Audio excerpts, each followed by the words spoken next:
मिनहाल,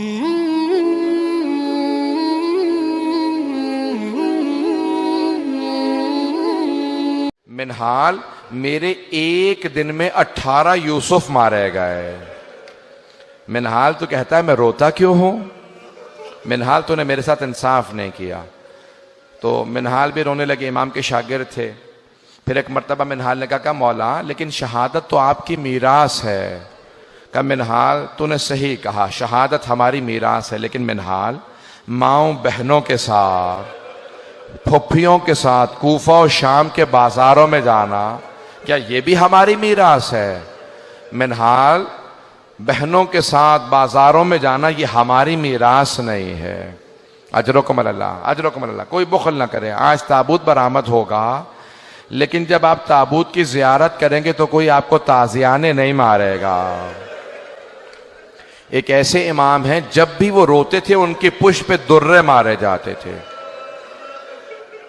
आज जब रोएंगे ना तो 3 बीबियों को पुरसा जरूर दीजिएगा। मेरा दिल कहता है आज जब मदीने में इमाम सज्जाद को जहर दिया गया होगा तो सबसे पहले जनाब ज़ैनब आई होंगी। और सैयद सज्जाद, आपने शाम की कैद में मेरा बहुत साथ दिया। ऐ सैयद सज्जाद, जब कोई मेरे साथ नहीं था उस वक्त आपने मेरा साथ दिया। तो इमाम सज्जाद के लिए सबसे पहले जनाब ज़ैनब। और किसका मौला को बहुत ज्यादा गम है? आए जरा, अगर देख सके तो देखिएगा, नहीं तो फिर आंखें बंद करके जरा मेरे साथ करबला से कूफा, कूफा से शाम का रास्ता है। रास्ते में एक मकाम पे इमाम सज्जाद पांव फैला के बैठे हैं। एक छोटी सी बच्ची ने सवाल किया, भैया क्या बात है, आपने पांव क्यों फैला रखे हैं? भैया कभी जिंदगी में मैंने नहीं देखा आपने पांव फैलाए हों। का बहन, मेरे पांव में आबले हैं, आबलों में कांटे हैं। मेरे कांटे मुझे अजियत कर रहे हैं, लेकिन मेरे हाथों में हथकड़ियां हैं, पांव में बेड़ियां हैं, गले में तौक है। मैं अपने पांव से कांटे नहीं निकाल पा रहा। तो एक मर्तबा एक छोटी सी बच्ची जब रस्सियां खुली तो एक एक कांटा मौला के पांव से निकालना शुरू किया। मौला सज्जाद कहते हैं मैं अपनी बहन को भुला नहीं सकता। मेरी बहन ने मेरे पांव से एक एक कांटा निकाला।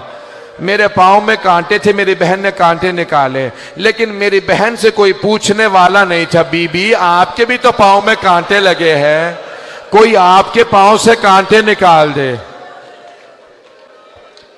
अजरकुम अल्लाह। भाई आपके भी शायद घर में छोटे बच्चे होंगे, शायद छोटे बहन भाई हों, छोटे बच्चे हों, आप में भी औलाद वाले बैठे होंगे। बस भी मौला सज्जाद कहते हैं मुझे सबसे ज्यादा मेरी बहन के सवालों ने रुलाया है, मेरी फुफ्फियों के पर्दे ने रुलाया। 2 बातें मेरे मौला को बहुत रुलाती थी। मौला फरमाते मेरी फुफ्फियों का पर्दा और मेरी छोटी सी बहन के सवालात, सुने के सवालात। अगर किसी के घर में बच्चा हो ना, आज बच्चे को प्यार करके कहिएगा कि आपके कानों से किसी ने बालियां तो नहीं छीनी है, आपके किसी बच्चे को किसी ने तमाचे तो नहीं लगाए। अजरकुम अल्लाह, अजरकुम अल्लाह। भाई आज कोई बुखल ना करे। मैंने इसीलिए फजाइल मुख्तसर पढ़े, मैंने सारे फजाइल छोड़ दिए।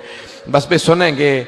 मौला कहते हैं मेरी बहन के सवालों ने मुझे बहुत रुलाया। मैं इससे पहले के सवालों को पेश करूं।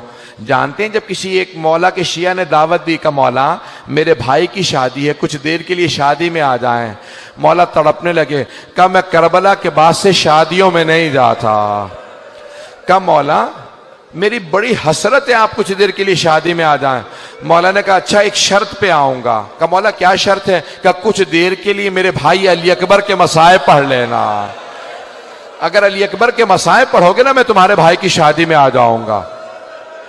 कहा मौला ठीक है हम मजलिस कर लेंगे। मौला मजलिस करेंगे आप आएंगे? कहा हाँ, अपने भाई की शादी में कुछ देर के लिए मेरे भाई अली अकबर के मसाए पढ़ देना।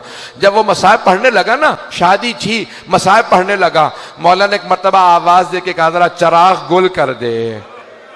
कहा मौला चराग को क्यों गुल कर दूं? कहा ये रोशनियां बुझा दे, कहीं ऐसा ना हो कोई आदमी रोने में शर्म कर रहा हो। क्या कोई रोने में शर्म ना करे, चराग बुझा दे ताकि लोग खुल के रोए। ये जो धीमी आवाज से रो रहे हैं ये बुलंद आवाज से रोए। रात का वक्त था, जब दोबारा चराग जलाया ना तो देखा इमाम सज्जाद मौजूद नहीं है। वो सब उठे, कहां गए मौला? देखा दरवाजे पे खड़े हैं।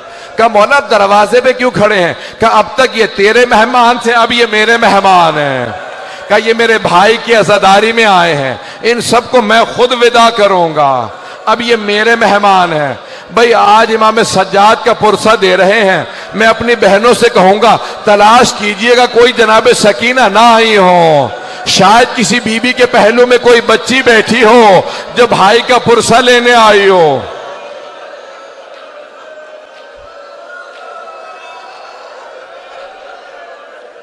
अजरकुम अल्लाह, अजरकुम अल्लाह। सांस ले ले, मैं अभी पढ़ूंगा। ये मुसलसल रोना बड़ा मुश्किल काम है, आंसू खुश्क हो जाते हैं, सीने में दर्द होने लगता है, कमर टूटने लगती है। ये मुसलसल रोना सैयद सज्जाद का काम है, ये मुसलसल रोना जनाब ज़ैनब का काम है। अजरकुम अल्लाह। बस भाई आए मेरे साथ चलिएगा। मौला फरमाते मेरी बहन के सवालों ने मुझे बहुत रुलाया। आए मैं पेश करूं मौला की बहन के सवाल क्या थे। एक मर्तबा मौला फरमाते हैं दो तरह के जिंदान थे। एक जिंदान जिसमें रोशनदान भी नहीं था, कोई रोशनी नहीं आती थी, हाथ को हाथ सुझाई नहीं देता था। दूसरा जिंदान जहां पे छत नहीं थी। मौला फरमाते हैं बारिश होती थी तो बीबियों पे आती थी, धूप पड़ती थी तो बीबियों पे आती थी। का एक मर्तबा एक जिंदान में छत नहीं थी। मेरी बहन ने सवाल किया भैया ये सुबह सुबह परिंदे कहाँ जाते हैं? मौला ने कहा बहन ये दाना चुगने जा रहे हैं, ये पानी पीने जा रहे हैं। जब शाम हुई कहा भैया अब ये परिंदे कहाँ जा रहे हैं? कहा बहन ये अपने घरों को वापस जा रहे हैं, ये अपने आशियानों को वापस जा रहे हैं। मौला कहते हैं मेरी छोटी सी बहन ने एक सवाल किया भैया परिंदे तो अपने घरों को वापस चले जाते हैं, क्या कैदी भी अपने घरों को वापस जाते हैं या कैदी जिंदानों में मर जाते हैं? अजरकुम अल्लाह। बस भाई आप पे कोई पाबंदी तो नहीं है रोने की। अजरकुम अल्लाह। आज इमाम सज्जाद का पुरसा दीजिएगा तीन बीबियों को।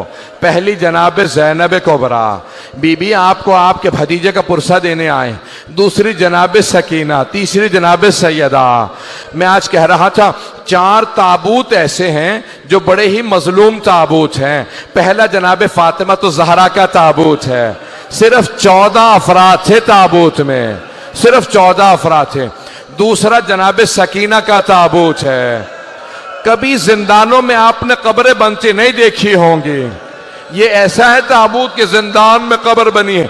तीसरा इमाम सज्जाद का ताबूत है, इस ताबूत पे जंजीरें पड़ी हुई थी। चौथा ताबूत किसका? इमाम मूसा काजिम का। 4 मजदूरों ने पुले बगदाद पे ताबूत को रख दिया था। अजरकुम अल्लाह। बस भाई मैंने तमाम कर दिया। आज हिशाम इब्न अब्दुल मलिक ने, वलीद इब्न मरवान ने इमाम को जहर दे दिया। जब जहर दिया ना तो एक मर्तबा सारे इमाम के बच्चे जमा होने लगे। इमाम बाक़िर आगे बढ़े, सारे इमाम के बहन भाई जमा होने लगे। मदीने के तमाम सादात जमा होने लगे। इमाम हसन की जो नस्ल से सादात थे सब जमा हो गए। अरे चौथे इमाम को जहर दे दिया गया। 25 मुहर्रम को इमाम को जहर दिया ना, सब जमा होने लगे। कह रहे चौथे इमाम को जहर दे दिया। जब सब जमा हो गए कोई पानी लेके आ रहा था। कोई मौला आपको अगर प्यास लगी है, कहा नहीं पानी मत लाओ मेरा बाबा प्यासा मारा गया। कहा है मेरा बाबा प्यासा मारा गया, मुझे कोई पानी ना दो। एक मर्तबा इमाम तड़पने लगे। 5वें इमाम आ गया, कहा बाबा मैं आपका जनाजा पढ़ाऊंगा। कहा बेटा आप मेरा जनाजा पढ़ाना। एक मर्तबा सब सादात ने कहा बड़े शान शौकत से जनाजा उठाएंगे। कहा खबरदार मेरे जनाजे में शान शौकत ना हो। हाय मेरा बाबा करबला की रेत पे 3 दिन जनाजा पढ़ा रहा, कोई दफनाने वाला नहीं था।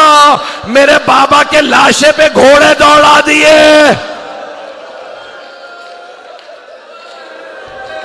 अजरकुम अल्लाह, अजरकुम अल्लाह। बस भाई 2 से 4 मिनट की जहमत दूंगा। अभी ताबूत बरामद होने वाला, जंजीरें भी लगी हैं। मैं एक सवाल करूं।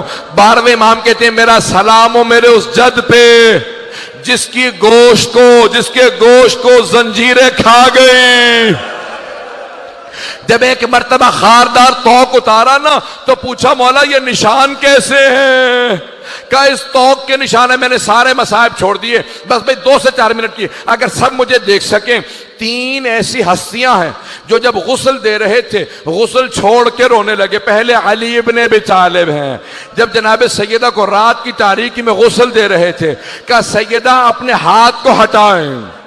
जैसे कहा ना हाथ को हटाएं, बीबी का हाथ हटा, अली जैसे शेर ज़र्फ़े आप जमीन पे फेंका, अपनी पेशानी को दीवार पे रखा, बुलंद आवाज से रोने लगे, कहा हाय सैयदा। जनाबे फिजा ने पूछा या अली कभी शेर भी ऐसे रोया करते हैं? या अली कभी शेर भी ऐसे रोते हैं? कहा फिजा सैयदा ने मुझसे छुपाया, सैयदा का पहलू शिकस्ता था। ये पहले इमाम है जो गुस्ल को छोड़ के रो रहे हैं। दूसरी हस्ती कौन है? जनाब ज़ैनब कुबरा, जब जिंदान में एक बच्ची को गुस्ल दे रही थी, का सैयद सज्जाद मैं सकीना का कुर्ता उतार दूं या कुर्ते समेत गुस्ल दे दूं?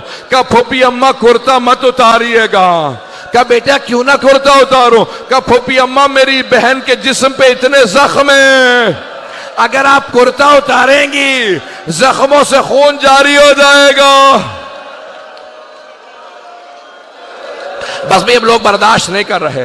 आखिरी जुमले सुनेंगे, मेरी तरफ देखिएगा, आखिरी जुमले। बस भाई ताबूत बरामद होने वाला। जब 5वें इमाम गुस्ल दे रहे थे, एक मर्तबा चौथे इमाम को करवट दी, ना जाने पुष्ट पे क्या देखा, 5वें इमाम ने ज़र्फ़े आप जमीन पे फेंका, सर को पीटना शुरू किया, कहा हाय मेरा बाबा, हाय सैयद सज्जाद। पूछा मौला क्या बात है? कहा आज तक मेरे बाबा की कमर पे निशान बाकी थे, न जाने कैसी जंजीरें थी, चौथे इमाम की कमर से निशान नहीं गए। कहा है मेरे बाबा की कमर पे निशान थे। 5वें इमाम रोते रहे, कहा मेरे बाबा की कमर पे निशान थे। एक मर्तबा ताबूत उठा, 2 मिनट के बसा, एक मर्तबा ताबूत उठा, जन्नतुल बकी ले गए। इमाम पंजुम ने बड़े ताजीम से जनाजा उठाया, सादात सारे मौजूद थे। कब्र में एक मर्तबा इमाम हसन मुश्तबा के पहलू में कब्र में इमाम सज्जाद को उतारा। इमाम सज्जाद ने भाइयों से कहा आराम से राशा रखना, बाबा की पुष्प पे बहुत निशान है। मेरा दिल कहता है चौथे इमाम कह रहे होंगे ओ मोहम्मद बाकर आराम से लाशा ना रखना।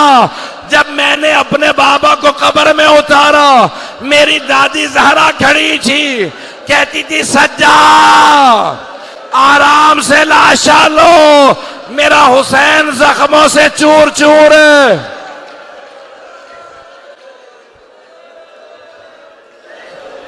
बस भाई मातम करते जाएंगे, पुरसा देंगे। ताबूत तो बरामद हो गया, मैं यहीं पे ख़त्म कर देता, लेकिन एक जुमला ख़त्म नहीं होता। 5वें इमाम से कहा लोगों ने मौला आपके बाबा की जो ऊँटनी है ना वो बहुत ज़्यादा रो रही है, ना खा रही है ना पी रही है। मौला सज्जाद ने कहा ऊँटनी को खोल दो। जैसे इमाम बाकिर ने कहा ना ऊँटनी को खोल दो, ऊँटनी उठी, सीधी जन्नतुल बकी में आई, चौथे इमाम की कब्र की पायंती में बैठी, सर को कब्र पे मारती जाती थी, आंसू बहते जाते थे। 5वें इमाम से पूछा मौला ये जानवर है, इसे क्या पता? क्या ये मेरे बाबा की जिंदान की साथी है। जब करबला से मेरे बाबा चले, शाम का रास्ता था, यही नाका थी, कहा अब ये जिएगी नहीं। या हुसैन